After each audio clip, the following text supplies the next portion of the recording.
Hello friends, my today's topic of presentation is round robin algorithm.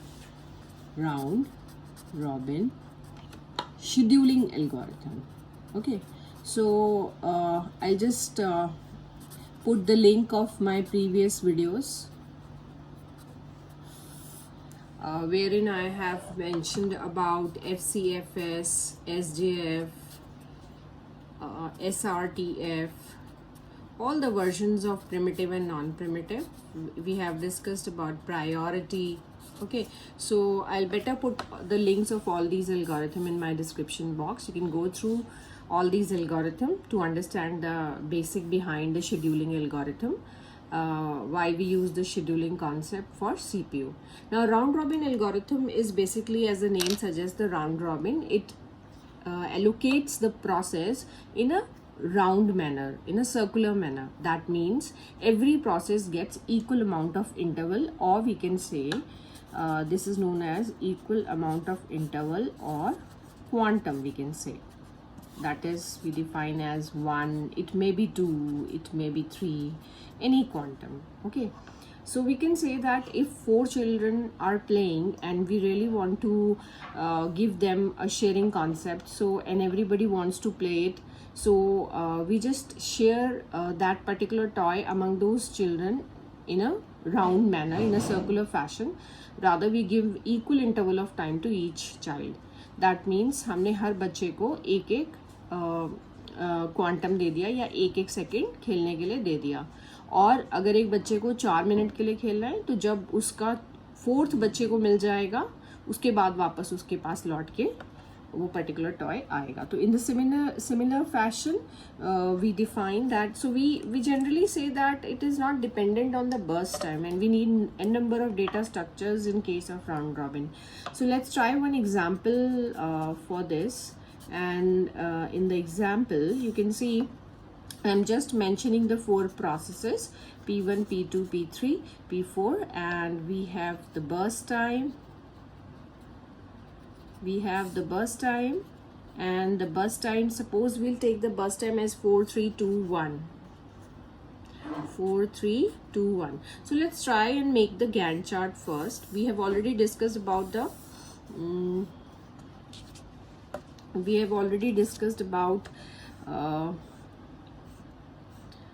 the turnaround time and the response time. So try to find out the response time and the turnaround time. So herein we are just giving each process. Now suppose we define it quantum as 1.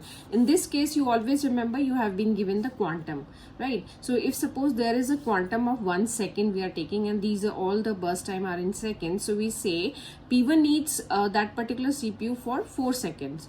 So but initially it will be given only the 1, because each one of them will get 1 quantum.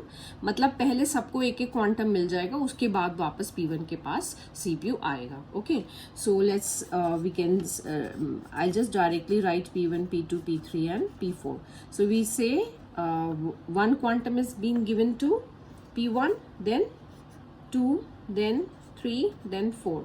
So every process has got 1 quantum each. Now we can see P1 now require 3, now P2 require 2, P3 require 1, and P4 is completed. You can see here is that now how much time P4 has completed now. So again we'll do the in the same fashion we are going to do. This will be P1, P2 and P3. Okay, so 5, 6 and 7. So now you can see, now it requires 2, now it requires 1, and P3 is also completed.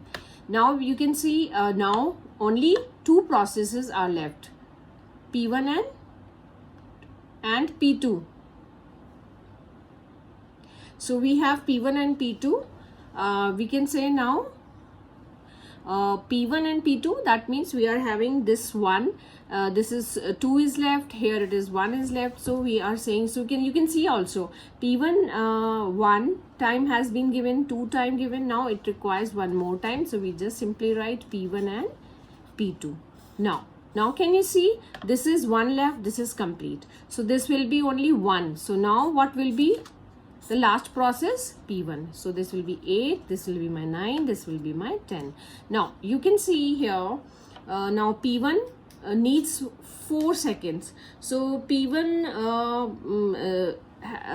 needs 4 seconds. So P1 1 time, 2 time, then we have P4, okay, P1 1 time, then we have P1 second time, we have P1 third time, we have P1 4 times. So 4 seconds completed. Now this is the Gantt chart how round robin works. तो आप देख सकते हो हर किसी को एक एक ही second मिल रहा है. तो इट डिपेंड्स ऑन, ये क्वांटम 2 भी हो सकता है, 2 होगा तो हम 2 डिवाइड करेंगे. Now try to find out, will just try to find out the turnaround time, as I have already discussed in my previous videos. So you can see here how to calculate the turnaround time. We look the back side, that means the completion time, and for the arrival time we need to just to calculate the waiting time, that means we are just looking for the front value, how much time any particular process has waited. So if we have assumed all the process arrives at time 0, so the P1 process has waited for how many seconds? You can see here it is waiting, here it is executing. If you can see, executing, waiting, executing, P1. So here it is waiting, here it is waiting, here it is waiting, and again it is executing. You can see here it is waiting, again waiting, executing, waiting, executing. So you can count the W. It is very simple. Okay, so 1 2 3 4 5 6. So you can see the P1 process has waited for actually 6 seconds.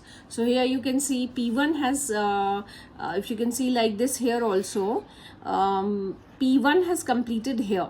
Okay, you can see it has been given the CPU at time interval 9, and you can see and so you can say here it is executing. यहाँ पे wait कर रहा है, यहाँ पे wait कर रहा है 2, यहाँ पे wait कर रहा है 3, ठीक है, यहाँ पे wait कर रहा है 4 5, okay, and then 6. Sorry, this is P2. Here it is executing. So my P1 waiting time is 5. Again I'll just show you. Here it is executing. Where it is executing, actually it is not waiting. So here it is waiting, waiting, waiting. I'm talking about P1. Waiting, waiting, waiting, executing, waiting, waiting. Here it is executing, right? Here it is again we can say for P2, again it is waiting here, okay, and here it is executing. So how many waiting are there? 1 2 3 4, yes. Then we have 5. Here it is executing, here it is waiting 6. So sorry, it is 6. Okay, so you have to check wherein it is not executing, where it is actually waiting for the process to be allocated. So here we can see P1, अगर मैं इस पूरे chart में देखूँ 9 तक, तो actually में it has been the waiting time for P1 is actually 6. तो कितना वेट किया हमारे P1 प्रोसेस ने? तो हमारे जो P1 प्रोसेस है उसने जो वेट किया वो उतना वेट किया जहाँ जहाँ वो नहीं चल रहा था. 1 2 3 4 5 6. Okay, now similarly we are going to calculate the time period for P2 and P3 as well. So I hope now it is easy to calculate the waiting time. I have already discussed in my previous videos also. Now for the turnaround time, I'll just show you how to calculate the turnaround time. For the turnaround time, you see the completion time, because the turnaround time is basically equals to the execution time plus waiting time. So यहाँ पे हमें क्या करना है? Waiting time में तो सिर्फ वहाँ देखना है जहाँ पे वो एग्जीक्यूट नहीं कर रहा, खाली वेटिंग टाइम देखना था. यहाँ पे हमें E प्लस W दोनों देखना है, यानी कि execution time plus waiting time. So if you can see my P1 process has completed the process at time 10. ठीक है, तो आपने देखा P1 ने कब कंप्लीट किया? 10. और हमने एज्यूम किया था कि सारे प्रोसेस एक साथ आ रहे हैं, तो उसका टर्न अराउंड टाइम हो गया हमारा 10. I hope it is clear.